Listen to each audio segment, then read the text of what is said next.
Hey, hi guys, welcome. It's good to be with you. It's Monday morning's devotion, and I hope you've had a great weekend. Certainly, we have enjoyed that. But I hope you have a great week. But we're into John chapter 20 right now. We're looking at different incidents that took place after the resurrection of Jesus, between the time of his resurrection and the time of his ascension. Some really incredible stuff happened.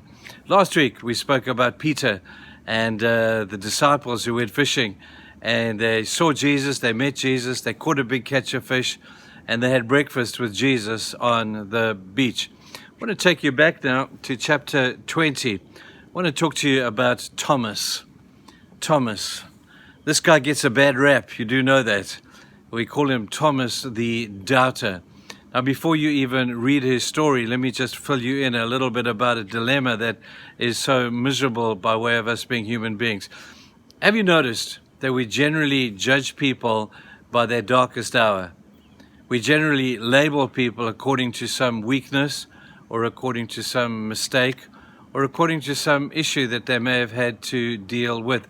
And we label them, and we give them that label that they carry throughout their lives.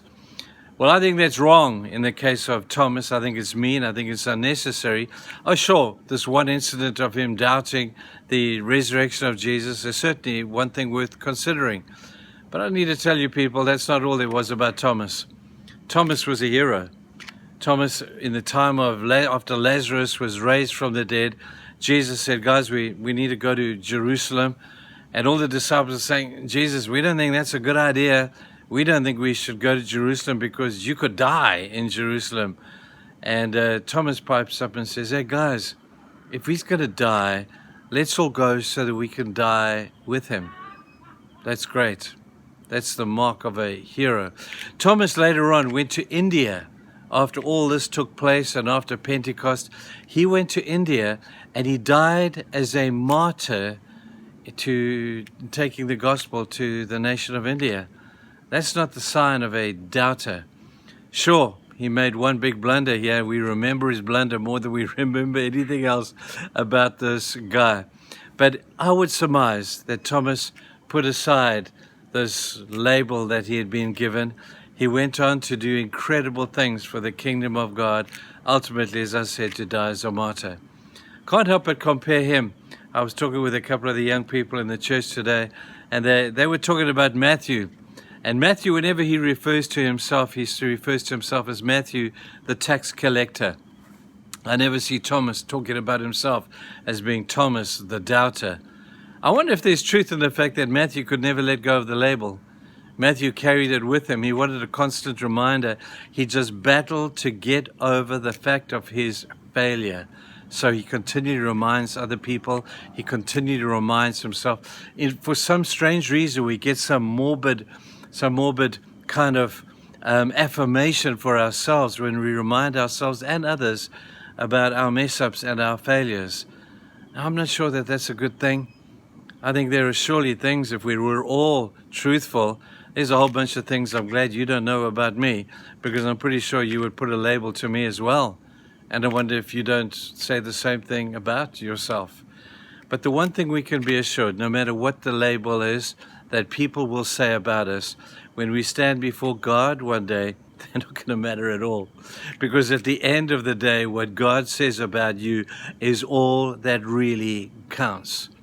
Candace, my daughter, one day said to me, she says, Dad, why is it that I can do 1,000 good things and nobody remembers them, and I do one bad thing and the whole world knows about it and they remember that? Welcome to the human race. Isn't it true that we do that? But isn't it amazing that we have a God who's able to deliver us from labels that people have put on us? He's able to deliver us from the fact that we sometimes can't get over some of the things that we may have done or said or been. And yet God says, your slate is clean. You no longer need to carry that label with you anymore. You need no longer to label yourself as the adulterer, as the ripoff, as the con artist, as the whatever you want to label yourself as. It doesn't really matter, because God, when you're forgiven, the label goes. Don't be like Matthew, if it's true of him. Matthew, the tax collector, that's not necessary. Thomas never referred to himself again as the doubter. Peter never referred to himself as Peter, the one who denied Jesus. He forgot all about it. He put it in his memory bank. He says, that's what I was. That's not what I am.